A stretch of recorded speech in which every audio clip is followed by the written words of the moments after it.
Hey everyone, I am here with Nicholas French. Thank you so much for meeting with us. Pleasure. It's 99 degrees. We're here at the Dream Hotel. Maybe over there it's 97. Yeah. It's 99. I'm in the sun. We're at the Dream Hotel in New York City, and I'm so happy that we have this time with Nicholas because the NAHAs are coming up, and I wanted to talk to you about photo hair. First of all, tell us your experience with the NAHAs. I know you're a finalist in Avant-Garde, but what's the history here? I didn't do it until about 7 years ago because I'm not very good at competitions, and my wife said, go in for a competition there, you never know. And so I've been in 10 finals, and I won 3 times for Avant-Garde, so that's in 7 years. So yeah, she says you're not good in finals. Actually, she's got the camera. Thank you so much, Carol. But no, you're great in competition. It's appropriate we're in the Dream Hotel, but it's always a dream, isn't it? I mean, to be recognised, by your peers. And I was 3 times finalist in England for Southern Hairdresser of the Year in England many, many years ago. And so this is sort of reinventing oneself, I think, to go that extra yard, that extra, foot forwards, to try and do something, and different. Not for the sake of it, but to do it to really bring this industry up to where it should belong with the media, to be recognised as artists, as fine artists. Like Great Vidal said, we should be artists, recognised as artists. I think we should be recognised as fine artists. What we do in avant-garde is not fantasy, but I want to make it into an art form. Well, it is an art form, and yours are very sculptural. Want to give us a little history, how you came up with your idea here? Everything starts with like a blueprint, and the blueprints are actually drawings that I do in white chalk on black paper to get the silhouettes right, because it's all about balance, proportion, and shape. And then I go to the idea, what's the mood of the picture, which is very important, because nothing must stand out.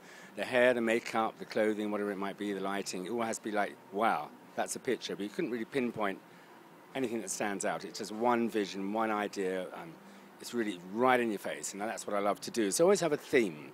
When I started doing this many years ago, I had this sort of Last Emperor sort of, cross-pollination of Asian-looking girls, and that really worked very beautifully. But I carried on the theme. So, the makeup doesn't really stand out because it has to blend with what we're doing creatively and artistically, and I think that's very, very important. Well, I think each element is great, and I know you work with my team. I know David Matterich is actually up for Makeup Artist of the Year as a result of the makeup for that. Fabulous, yeah. And David Wijaya for fashion, and of course my Roberta Lagresti. It's actually your team I've used. It's a good team. I don't blame you. So I have to thank you for that. It's fantastic. And, they have something, they always bring something to the table.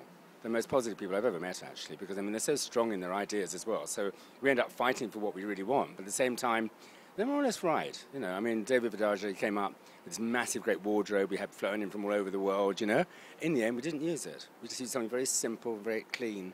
And I think that's what makes it, because it allows the hair to shine in these. Yeah. So what are your tips for anyone entering NAHA? Since you've been so successful, what are your tips above and beyond assembling a great team? Well, let's start with that. Well, how do you find a team? That's the most important thing. You find a great photographer, who more often than not has his own team, and trust him, because that's how he gets the results with his, photographic genius. And David and David were introduced to me, really, I knew them before, but not as a team. And I feel that we've really had a wonderful experience, and the pressure is on us to deliver the goods, but at the same time, we feel very confident in each other's decision to what we do. So it's a terrific team, because, we're only as strong as our weakest member of the team. We don't have a weak member. And you're unusual, I know, in that you start plans months in advance. Yeah. And a huge budget. So fill us in. I'm working on some ideas now, funnily enough. And this collection actually spurred off another idea I had, which is like Urban Warriors, because you can see with all these like Game of Thrones things going on, all these different medieval kind of films, it's a tribute to women who actually fought in wars in the 15th century and the 14th century. They were like as strong as men, in fact not stronger in that respect. And you're seeing all these things coming out, like the Tudors and like all these Elizabeth the Golden Age and Game of Thrones especially. So I'm actually dressing models on the shows in half armor, half couture clothes, which sort of goes. So basically my photographic experience with David Vidal and with David on makeup and Roberto started this sort of little embryo that sort of started to grow. So now it's going all over the world, this show, and people are loving it. I saw your Urban Warriors. I saw it at the Fourth Dimension. Very powerful, yeah. That's interesting. So now we're developing into almost like a Joan of Arc sort of theme, Actually, because haircuts look really good with the kind of wardrobe. So it's all another idea, sort of slowly growing. So what about budget? You know, for a hairdresser out there who maybe doesn't have $50,000 or No, I don't know, that's what you spent, but I wouldn't be surprised. Strangely enough, you'll find people. I mean, my budget is it's never more than $20,000, and I can do it for about 15. So it's worth really saving up, and just trying to do it. And do some test shots with some photographers. Some photographers you find want some interesting photographs of hair in their books, and they haven't got it. And you might even just throw the fee away, you know, help you out, you know.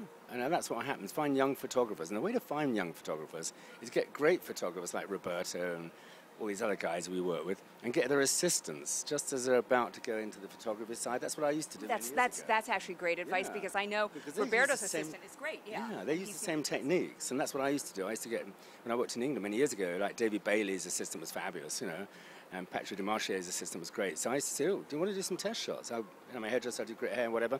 Show them what you do, and like, okay, let's do it. You might get away with just the cost of a studio, you know, and get a stylist involved for credits, for editor, and you know, it all starts to work. And what about the model?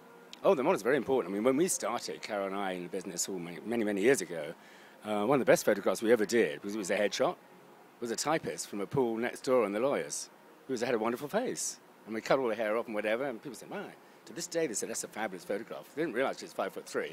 So you need to know what you have to do. If it's full length, obviously you've got to have somebody very great experience who can really move, and very strong face, strong personality. It depends entirely what you're shooting. It's amazing what you can get. If you get the face, you get the attitude.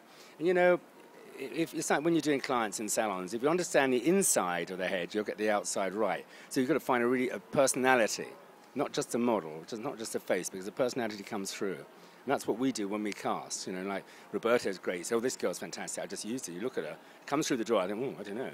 You know, she's not that beautiful, but my goodness, in front of the camera, she comes alive. You know, my goodness, that's fantastic. Yeah, and that's what I know he looks for, and that's what the photographer looks for. Yeah. Can a model move? She can be beautiful, but then she starts moving she can't move on the camera, and she's all stiff and uncomfortable. And for some of the shots, like the ones I did, you know, this sort of urban warrior thing that I'm doing, I'm in the finals for NAHA, I needed strong faces. I didn't like pretty faces. I need people with strength to carry that hair off, to make it project it like it's a story, you know? It really comes from the heart when you photograph people like this. And I think that's very interesting. And we always do 2 shoots in the same day, just in case something doesn't work. You know, we did a shoot a while ago, which we lost, I think, by a point or something, they told me. And one of the hair pieces just didn't work. But I always have a reserve one to come in its place, because sometimes, you know, cinematically, it doesn't look good through the camera. So that's something you've got to really be aware of. Don't just turn up and do hair. You've got to be really well prepared with like hair pieces, with wigs, with 3 or 4 different ideas. So if one doesn't work, you can just immediately get on to the next one. Yeah, plan B. Yeah. It's always good. We always do 2 shoots in a day. We do 6 shots. Well, you know, it's 2 totally different themes. Well, it's great. Any other things that anyone should know out there? I think, you know, what you've got to do is really work with hairdressers who are session hairdressers who really understand how to do hair through the camera. Really get used to that kind of element. So well, and that's one thing that we should also point out. Like a hair could look great face on, and if you turned around, that model's got a billion bobby pins, and it's split down the middle and pushed forward. I did a television commercial for Campari 100 years ago, and the director was Ridley Scott, who's a very famous film director today, but he was actually an advertising guy. So he started as a commercial artist, just a drawing artist. And he did these huge commercials, which were like films, and this big Campari ad with a big party on the rooftop. And the next day you have rushes in those days where they show you the rough film to see what they're going to edit. And he said, where is the hairdresser? This hair is awful. And I sort of went up and said, I'm really sorry. It's you know, how long have you been doing this business? I said, well, about 5 hours, actually. It's my first job. And he said, you sit next to me tomorrow and you look through the camera at every shot we do. And I looked through the camera. I learned so much. He said, the head is 5 foot wide in a cinema. You know, think about it, Nick. You know, you've got to get every detail right. So I worked with him for many years, and lots of other famous people. And every time they said, look through the camera. It might be a Panavision camera for film, or it might be a still camera. You know, I know it's all digital, but I don't do hair like digitally. I do it like the old-fashioned way, so it's perfect to start with. Because I don't like all this sort of retouching and everything else. I think that's a bit of a fallacy, you know. Oh, yeah, and it makes everything kind of contrived. I hate that, you know. So I'd go for the real deal. So, last question, because I'm officially melting out here. We're glowing now. Actually in the jungle, isn't it? Actually, Maggie, we're actually in the jungle. Outside. It's probably a nice, cool 72 degrees on the other side of the wall here, but we chose. Blood pressure. This is just the heat. Yeah. I very rarely glow like this. Yeah.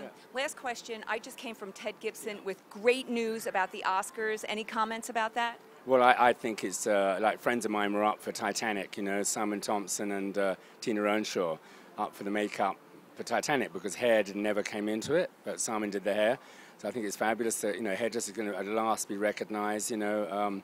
We have some amazing film hairdressers, you know, Elizabeth the Golden Age comes to mind, and the young Victoria, and had this wonderful new hairdresser called Jenny Shikor who did it, a brilliant woman, and I think that she's never been recognized, which is ridiculous. Yeah, so I think that's going to open the doors up for people like, you know. Yeah, so right now it's hair, it's makeup and hair, That's and great. It's a that's huge great. move forwards, yeah. And down the road, we hope hair gets its own category. This is a very, very tough business. The film business is very tough. I am actually melting. Do we have any makeup artists in the house? Yes, there are hair and makeup artists. Anyway, thank My you. hair's going frizzy. Lovely to see you, Maggie. It was Take so care. great seeing you. Thank you for meeting me on this very hot day. My pleasure. And thank you, Carol, for. Yeah, well, I'm going to go in the air conditioning. Thank you, Carol. We'll see you. Bye. Well done.